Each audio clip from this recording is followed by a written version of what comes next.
Hello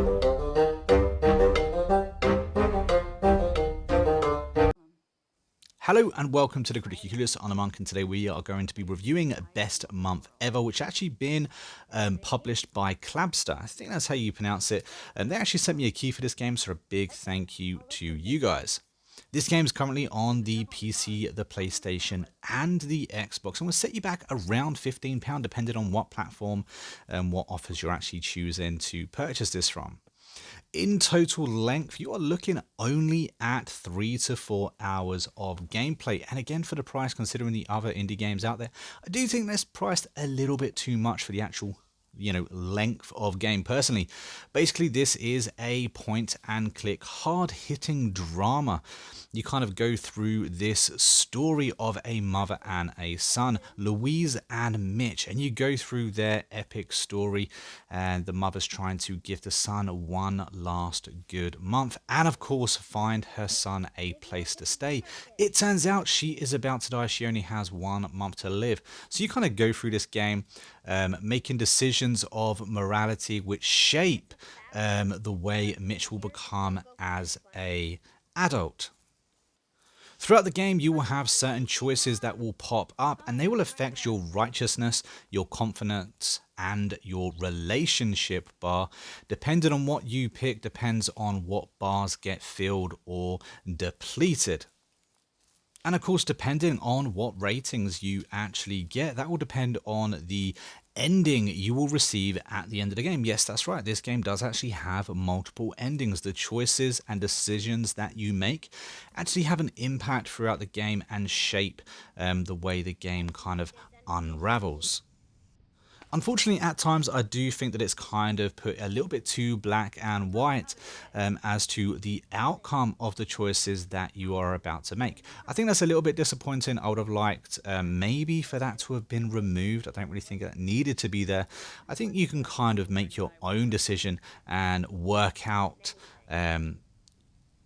whether this is going to be a plus or a minus for confidence and relationships and so on. Fair warning though, this game does hit some real hard hitting issues. In the opening scenes, for instance, you are witnessing Mitch, the son, watching his mother be propositioned with prostitution when she's simply trying to get her money back. And of course, from that, you will have a decision as to how the rest of that little story plays out. The first 2 chapters in this game tackle some real hard-hitting issues, including racism quite heavily as well, and other issues that roll around the 1960s. At times, it could be fair to say that this game is hard to watch and hard to get through. However, I did feel compelled by the story. I wanted to finish the story and see just how Mitch's story ended. And for the record, all the footage on the screen is actually taken from chapter 3. I felt like it was a good chapter to kind of take it from, because it's kind of a slowed down, more intimate chapter. There was less outrageous things happening, and the middle of this game is a little bit of a cluster anyway, but I did feel it had a good solid ending.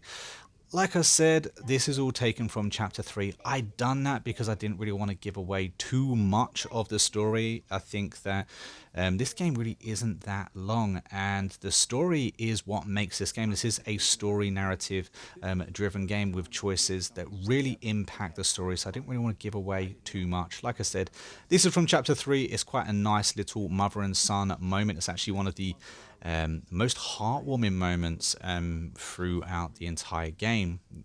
Here they spend time fishing and catching fireflies, even finding an old letter that Louisa put in a tree, some years ago when she was a kid, a letter to her father, quite a heartwarming letter about why neither one of them have had fathers growing up. Mitch's dad seems to have disappeared on him, and Louisa's father just ran away in the night.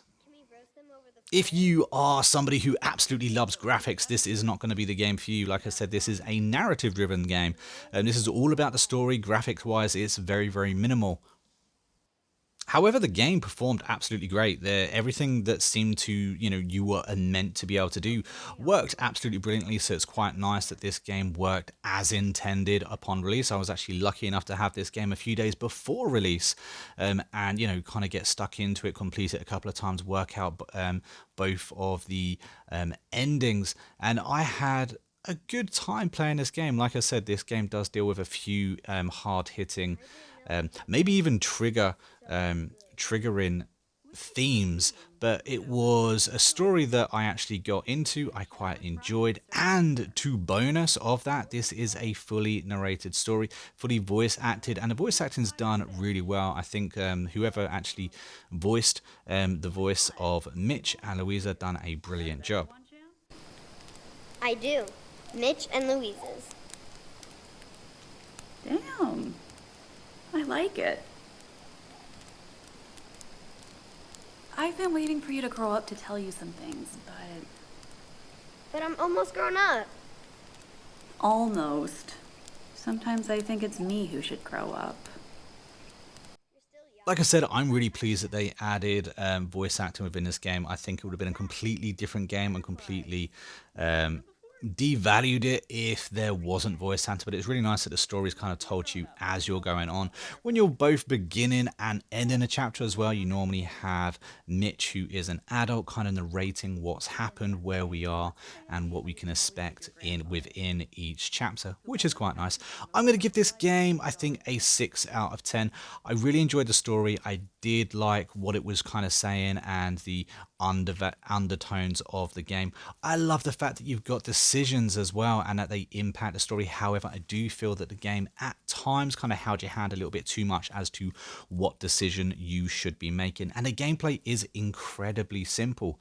That being said, it doesn't mean it's not a good game. It was an enjoyable experience. I did enjoy the story, but I do think that it's a little bit overpriced, especially for just the length of the game. I think that if it was maybe half the price at £7, absolutely pick it up. It's worth 3 to 4 hours, depending on how fast you kind of get through some of the small puzzles within the game as well. But guys, that is it for me. So hopefully you enjoyed this review. If you have, don't forget to hit that like button and of course subscribe to the channel. And if you have stuck along this long and to the end of the review, a big thank you to you. Don't forget to comment red banana down below. Just confuse all those new to the channel or simply didn't make it to the end. We do also have a membership program within YouTube. If you join up, become a member, it actually gives you access to a number of extra videos, even early releases as well, and also goes a long way to help support this channel. And I believe that is only 99 cents, which if you ask me is an absolute bargain. But until next time, guys, I've been a monk, we've been Critically Clueless, and I will see you in the next video real soon. Until then, take it easy, and of course, as ever, happy gaming. That evening, by the fire, I began to understand what it means to be a grown-up. We were like two people who've been deprived of something in childhood. Right then, I understood that the void I felt was about missing my father. But how can you miss someone you don't know?